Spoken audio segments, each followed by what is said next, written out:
Hola, bienvenidos a temas de derecho, algo del derecho constitucional. Hoy hablaremos de el federalismo o las federaciones como formas de Estado. Bueno, para hablar del federalismo, podríamos definirlo como el establecimiento de una alianza. La confederación se diferencia básicamente de la federación porque sus miembros, confederados, mantienen altas cuotas de autonomía y el poder central está limitado, mientras que los federados renuncian a una parte de sus competencias y el poder central es más fuerte.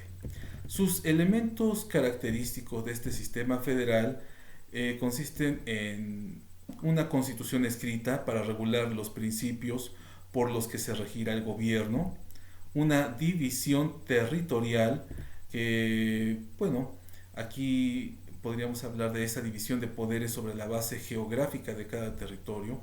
Asimismo, existe una descentralización, pues existe un gobierno central, pero también unidades de gobierno inferiores al central. Y otra característica importante sería la Suprema Corte de Justicia, que ejerce acción judicial para interpretar la Constitución y pueda efectuar los cambios que sean necesarios. Este sistema federal en la América Latina no ha sido del todo exitosa, pues no se cuenta con una cultura federal y existe gran centralismo de los gobiernos nacionales. Esta cultura federal de autogobierno implica que una sociedad esté habituada a resolver sus asuntos públicos, así como establecer mecanismos de control y supervisión a sus gobernantes, cosa que no sucede en América Latina. También se necesitaría estructurar un sistema de reparto de competencias para una adecuada colaboración entre el gobierno federal y los gobiernos provinciales y municipales. En el sistema federal en México podríamos enunciar algunos artículos constitucionales que hablan de la distribución de competencias. Bueno, aquí habla en el artículo 124 de las facultades que no están expresamente concedidas a los funcionarios federales. Se entiende que van a ser reservadas a los estados. Esto habla de un federalismo dual en donde se determina que una competencia corresponde ya sea a la federación o a las entidades federativas. Asimismo, también estas facultades quedan establecidas en la Constitución con principios. Pueden ser que sean atribuidas a la federación o entidades federativas o prohibidas a la federación o a las entidades federativas de manera absoluta o relativa. Como ejemplos podríamos poner el artículo 117 en la que de manera absoluta dice lo que no pueden hacer los estados, y en el artículo contiguo que sería el 118 hablamos de esas facultades o provisiones relativas, ya que dicen tampoco pueden hacer esto a menos que haya un consentimiento del Congreso de la Unión. Asimismo también mencionaré acerca de las entidades federativas el artículo 122 que considera a la Ciudad de México como una entidad federativa.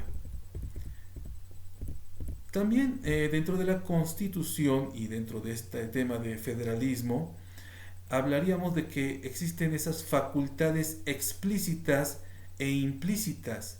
Las explícitas son las conferidas por la Constitución y se confieren a cualquier poder federal de una manera concreta y determinante en alguna materia.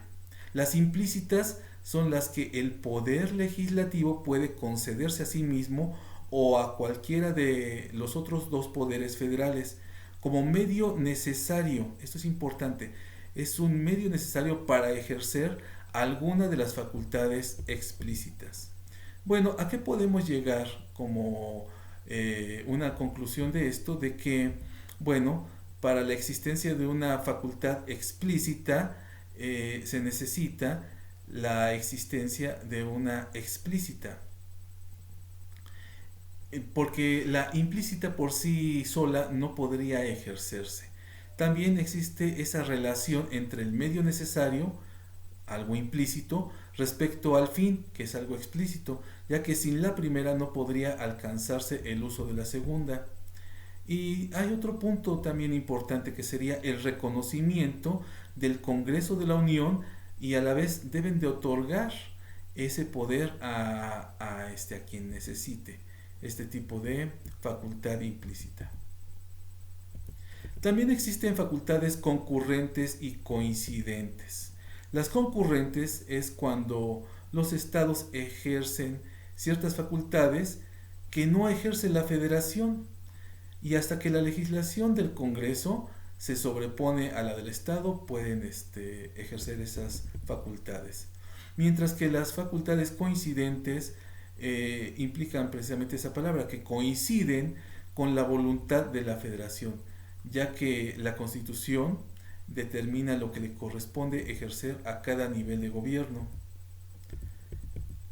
Ahora bien, las entidades federativas en México tienen autonomía y se sustentan bajo principios como que en las entidades federativas son de instancia decisoria suprema, pero únicamente dentro de su competencia. Esto viene en el artículo 40. Todos estos artículos que voy a enunciar vienen en la Constitución. Asimismo, entre la federación y las entidades federativas existe coincidencia de decisiones fundamentales, artículos 40 y 115. Las entidades federativas también son libres de hacer su propia constitución, en donde viene la organización de su estructura de gobierno, pero sin contravenir el Pacto Federal, artículo 41. También existe una clara división de competencia entre la federación y las entidades federativas. Ahora bien, la intervención que tiene el gobierno federal en los estados obedece a tres necesidades.